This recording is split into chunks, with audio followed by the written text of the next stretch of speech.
দেশ এবং প্রবাস থেকে যারা আমাদেরকে আর্থিকভাবে সহযোগিতা করেছিলেন বন্যার্ত মানুষের পাশে দাঁড়ানোর জন্য, আমরা আলহামদুলিল্লাহ আপনাদের সেই আর্থিক সহযোগিতা পেয়ে আমরা চলে আসছি সুদূর বন্যা কবলিত এলাকা যে নোয়াখালী হাতিয়ায় আমরা চলে আসছি। আপনারা দেখতেছেন নোয়াখালী হাতিয়ায় একটি ইত্তেফাক উলামা ফাউন্ডেশন আছে, আমরা তাদের সাথে সমন্বয় হয়ে একসাথে আমরা আমাদের ত্রাণ সংগ্রহ করেছি এবং প্রস্তুত করেছি। এই দেখতেছেন এই ত্রাণ এখানে মজুদ আছে। ইনশাল্লাহ কিছুক্ষণের ভিতরে আমরা ট্রাক দিয়ে বিভিন্ন জায়গায় যে সিদ্ধান্ত হয়েছে সেই সিদ্ধান্ত অনুযায়ী আমরা পণ্যগুলো বন্যাত্মক মানুষ যারা বানবাসী মানুষের পানি বাড়িঘর ডুবে গেছে, যারা এখন অসহায় অবস্থায় আছে তাদের কাছে আমরা পৌঁছে দেব ইনশাল্লাহ। আপনারা যারা দেখেছেন প্রবাস থেকে কিংবা দূর আমাদের দেশের সমস্ত সাধারণ জনগণ এবং সর্বস্তরের যত ভাই আমাদেরকে সহযোগিতা করেছেন, আপনারা অবশ্যই দেখতেছেন আমরা আপনাদের এই আমানত আমরা জাতির কাছে অর্থাৎ বন্যার্থ বানবাসী মানুষের কাছে পৌঁছে দেওয়ার একদম প্রস্তুতি নিয়ে গেছি। ইনশাল্লাহ আগামীকাল বাকি অংশ দেখতে পাবেন। তো অবশ্যই আপনারা এখনো যারা দেশ কিংবা প্রবাস থেকে আমাদের উলামা ফাউন্ডেশনের সাথে ডোনেশনে অংশগ্রহণ করতে চাচ্ছেন, তো অবশ্যই আমাদের যে কমেন্ট বক্সে 220 নাম্বার, সেই নাম্বারে আপনারা যে জায়গা থেকে হোক আপনারা আমাদের সাথে অংশগ্রহণ করতে পারেন। এই উদ্যোগে আপনারা অংশগ্রহণ করবেন, এটা আমি আপনাদের কাছে কামনা করতেছি। তো আমরা এখন আপনাদেরকে একটি ব্যাগের মধ্যে কি দিতেছি, মানুষদেরকে কি দিতেছি এই জিনিসটা, শুকনা খাবার ব্যাগের মধ্যে আমরা কি দিতেছি এই জিনিসটা আপনাকে দেখানোর চেষ্টা করব।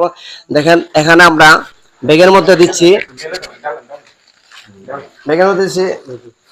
শুকনা খাবারের জন্য দিচ্ছি আমরা বনরুটি দেশ ফুড বনরুটি দিচ্ছি 2 প্যাকেট, এবং এখানে আছে আপনার খেজুর, বিস্কিট, স্যালাইন এবং আপনার আছে তেল, মোমবাতি, আরো অনেক কিছু আছে, সাবানও আছে ইনশাআল্লাহ।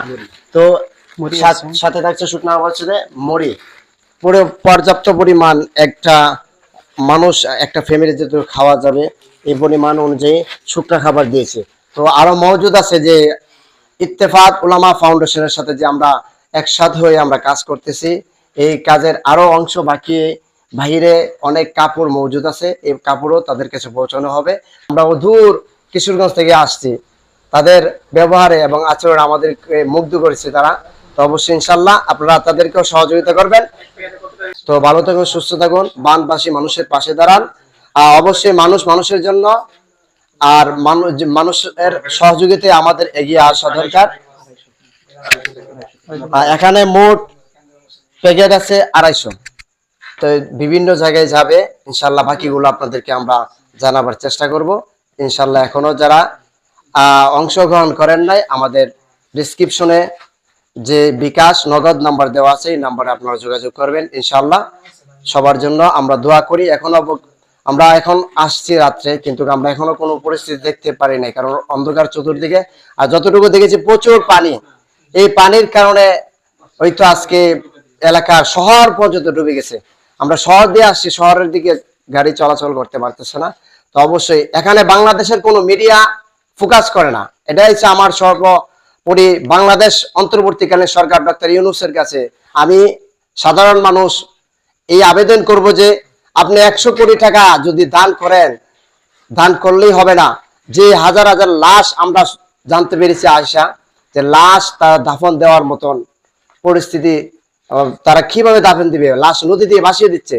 তো অন্তত পক্ষে অন্তর্বর্তীকালীন সরকারের কাছে আমার একটা আবেদন থাকবে যে বাংলাদেশে একটা বহুত সংকটময় সময় কাটাচ্ছি, যে বিষয় হচ্ছে কি সরকারের এটা পদক্ষেপ নেওয়া দরকার যে যারা মৃত্যুবরণ করে তাদেরকে উদ্ধার করে যেন কবর দেওয়ার ব্যবস্থা করা হয় সরকারিভাবে, এটাও উদ্যোগ নেওয়া আমি মনে করি দরকার।